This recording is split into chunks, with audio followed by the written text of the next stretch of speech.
आज मैं जो आप लोग को बताने जा रहा हूँ, कहीं न कहीं हमारे जीवन में होता रहता है पर हम ध्यान नहीं दे पाते हैं। डॉक्टर साहब के पास अर्जेंट कॉल आती है, वो तुरंत हॉस्पिटल पहुँचते हैं।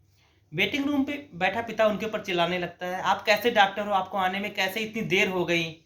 आप अपने पेशे के प्रति हमें ईमानदार नहीं लगते हो।" डॉक्टर साहब कुछ नहीं बोलते हैं, सिर्फ़ इतना कहते हैं कि हमसे जो हो पाएगा हम वो बेस्ट करेंगे। आप परमेश्वर से प्रार्थना करिए कि आपके बेटे की जान बच जाए। इतना बोलते हुए ऑपरेशन रूम में पहुंच जाते हैं और सर्जरी शुरू हो जाती है। सर्जरी लंबी रहती है, करीबन 6 से 7 घंटे का समय लगता है। उसके बाद डॉक्टर साहब बाहर आते हैं और बोलते हैं, उस व्यक्ति से मुबारक हो, आपके बेटे की जान बच गई। इतना बोलते हुए फिर वो हॉस्पिटल से तुरंत बाहर निकल जाते हैं। जो व्यक्ति होता है वो फिर से बोलता है, कैसे डॉक्टर, इनको थोड़ा सा भी समय नहीं है?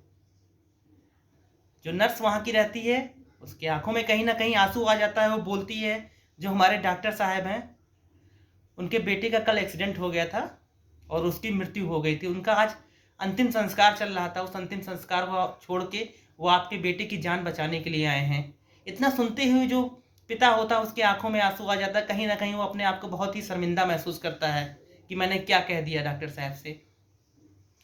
इसीलिए हमें ज़रूरत है, किसी को बिना सोचे समझे जज करने का कोई हमारा हक नहीं है। बिना जाने समझे कि उसके साथ कैसी परिस्थिति से वो जूझ रहा है।